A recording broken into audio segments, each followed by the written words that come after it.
Hello and welcome to my channel. My name's Becca. I'm sure many of you have recently stumbled across my Instagram. For those of you that are still subscribed to me after I put out a video a few years ago, thank you for coming back. I just wanted to come on and say hi and thank everybody that has recently joined and added me on Instagram and wants to see what I have to say.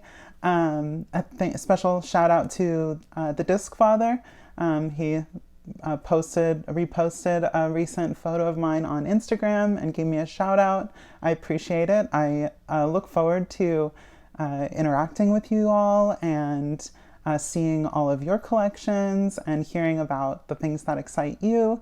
And I want to just share a bit about things that I'm interested in. I have to say, I probably bore the people in my life a lot with talk about my collecting and talk about movies that I really like. My beautiful girlfriend, she's lovely, she's supportive, but I probably, see quite often that glazed look in her eyes as I'm talking about new releases or new SteelBooks or crazy cool things that are coming out that I think are super jazz, but she's like, indifferent to. We both like to watch movies together though, so whenever I'm doing a review of something, you know that I probably watched it with her. A little bit about me: I am 32 this year. I am a Virgo, if anybody cares, which is probably why I'm such a big collector and very organized. I look forward to sharing what I'm interested in with you, and I want to hear from you as well, what you would like to see from my channel, since I'm just starting out and don't really have a plan for how I'm going to do these videos. I will kind of tell you that I have a little bit to share today. I wanted to show you a couple of things that I've picked up in the last week. I've posted some photos to Instagram, but figured it'd be cool to talk about it a little bit. Let's start with, I got this yesterday. I picked up, or it was shipped to me. I even forgot that it was coming because I'd ordered it a while ago. And sometimes when I pre-order things, I don't remember the release date. So things just show up and I'm pleasantly surprised. So Carrie came out yesterday from Shout Factory and Scream Factory. Carrie came yesterday. This is a really cool looking steelbook. I was a little underwhelmed when I saw the artwork originally, but then when it got here and I saw that it was metallic and it has spot gloss with the details up here, I was actually really into it. So just want to show you here the front and back, and then the disc art. I really love that Shout Factory and Scream Factory do that disc art. I will say in the past I've had a few discs come scratched from them, but and those are mostly the Halloween set that came out. I had a lot of issues with scratches on the Halloween set, but when I took these discs out, I didn't see any scratches or damage, which is always a good thing. I don't know who all has experienced that, where they put in a 4K disc and then halfway through the movie, the picture gets all pixelated and you pull it out and you're like, oh no, this is scratched. So now, every time I get one, I will say I open the package right away and I check for scratches just in case something needs to be sent back or a disc needs to be replaced. But yeah, so here's the inside art for Carrie. So I wasn't really much of a horror fan until probably about 5 years ago. I made some friends after a move, and there were some people in my new group that were really into horror and were bringing me to horror films. And then also my beautiful girlfriend loves horror movies. So she's been sharing her favorites with me. She's obsessed with Chucky. So I recently got the Child's Play movies from Scream Factory also, and have gotten really into Child's Play and Chucky. But yeah, here's the J card from Carrie. There's a lot of special features on here too. So I'll look forward to getting into all those special features once I watch the movie and I get to learn a little bit more about that. I've never seen Carrie, so I'm excited to see that. Now, one that I was really excited about, and I haven't seen it yet, is Mad God by Phil Tippett. So if y'all don't know, Phil Tippett is he's a special effects genius. He has worked with ILM, Industrial Light and Magic, George Lucas's company, for forever. And he invented something called Go Motion, which is a stop motion technique that allows for motion blur. So it makes it look like a lot more natural. They use that on the original Star Wars films, as well as, you know, a number of films that had stop motion in the 70s and 80s. But yeah, here's the steelbook for that. Apparently this says it's 30 years in the making. So I don't know if he's been working on this for 30 years or if it's just he had the idea for a long time, but I'm really looking forward to it. The disc art on the Blu-ray and the DVD is the same. This is just a regular Blu-ray release. It's not a 4K release. And then if you guys want to take a look at what the special features on the J card is, I'll let you pause that and you can read it. So yeah, I'm excited to get into that. Now, one that everybody has been talking about this week is Pulp Fiction, and that one came out. I just had that delivered on Monday. I think we're gonna watch it here tonight. I think my sister and my girlfriend and I are all gonna watch that tonight, and I'll be excited. I'll do a little review after maybe. But I'm really excited about it. And a lot of people at Blu-ray.com were kind of saying they didn't like the artwork on this. But I have to say, I think the artwork is really cool. It's bright and vivid. I love how it has all of the credits here on the top. I feel like it has a really cool old school vibe.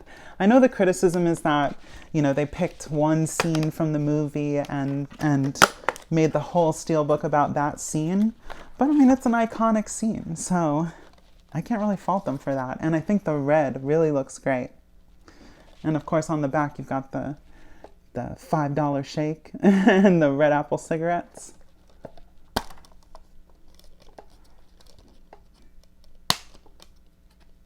No disc art, but it is the 4K. And I'm sure you guys have seen a million pictures of this, but I'll show you the interior artwork as well.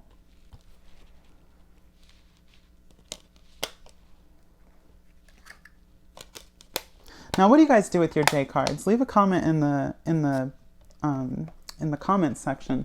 Do you guys keep the J cards? Do you get rid of the J cards? I think for me personally, I don't feel I need to keep them.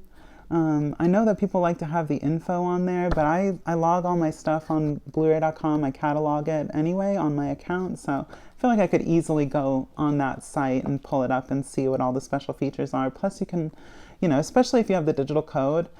I'm gonna be honest, most of the time when I watch special features on a release, unless it's something like Shout Factory or Scream Factory where the special features are only on the disc, most of the time when I watch special features, I watch it on the digital copy because I have an Apple TV on all of my TVs. It's much easier to just watch the special features there, or, you know, pull up my iPad and watch them there while I'm doing some work, or, you know, getting some stuff done around the house. It's not something that I feel like I need to sit down in the home theater and watch it in the best possible quality, because it's mostly interviews and behind the scenes footage.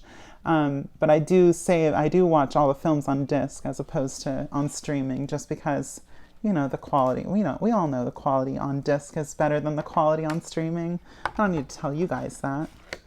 But the one thing that I think is cool, so I will say, I've had Pulp Fiction before. I've owned it before. It was one of the first DVDs I ever bought. And between Pulp Fiction and I believe Unbreakable is the first time I ever heard a DTS track on a DVD. So here's my original DVD of Pulp Fiction that I have, which has been in retirement for a little bit now, but I do really like the DVD. This is one that kind of got me into physical media and packaging. I always was, you know, ever since I had this one and I was like, wow, they put together a really cool set. I think that's what gave me the bug of enjoying the artwork and the packaging and the collectibleness of it. And I will say, you know, I have this Blu-ray Steelbook of Pulp Fiction too, and I thought I would never upgrade it. Even if they came out with a 4K version, I didn't think I was ever going to buy it again. But after seeing all of the reviews of how good Pulp Fiction looked, I had to pick it up. So I grabbed it, and yeah, so we'll be watching it tonight. I look forward to watching it on our big screen. We have a projector in our little apartment. We've managed to fit a projector in, and yeah, I'm excited to give that a watch. Now, one that I do want to talk about is one that I was super excited about. Unfortunately, I didn't get to see it in theaters, but I picked up the 4K Blu-ray Steelbook of Clerks III. Lionsgate does an awesome job with their Steelbooks. I love the slipcover. I love how colorful it is. I saw some photos of it when first photos were posted on Blu-ray.com, and the colors looked a little dull on the photo. But I will tell you guys, in person, this is very bright, very colorful, very glossy. And I watched it last night. As far as audio and video quality, you know, it was shot digitally, so it's very crisp and very colorful.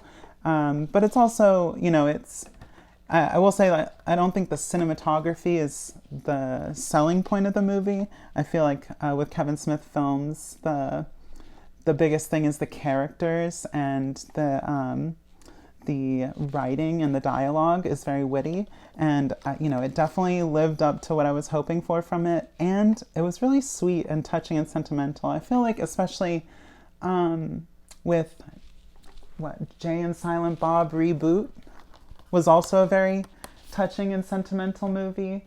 And I feel like he's gotten that bug, especially, you know, having a daughter, and, you know, some of the medical things he's gone through in his life. You can see that his work is reflecting some of that. And if you haven't watched it yet, it's a highly recommend, especially if you're into, you know, his Askewniverse, whatever it's called. You know, it's definitely not my favorite Kevin Smith movie. That one, I think, is probably Mallrats. But it's definitely a perfect entry. I loved it. I will tell you this. I think it's really interesting how Kevin Smith he's not, you know, when it comes to the sentimental or dramatic scenes, I don't feel like the writing or the acting is necessarily very good in those scenes in his movies, but somehow he's still able to make it touching and emotional and resonant. And that's what I think was the best part of it. I think the scenes with Rosario Dawson, and yeah, give it a shot. Well, thank you for stopping by. I just wanted to make this quick video and introduce myself and my channel. And again, thank everybody that's recently joined, and leave a comment down below if there's anything you want to see specifically. I can do maybe a collection tour, or maybe go over some of my favorite Steelbooks. Anyway, thanks again for stopping by. Have a great day.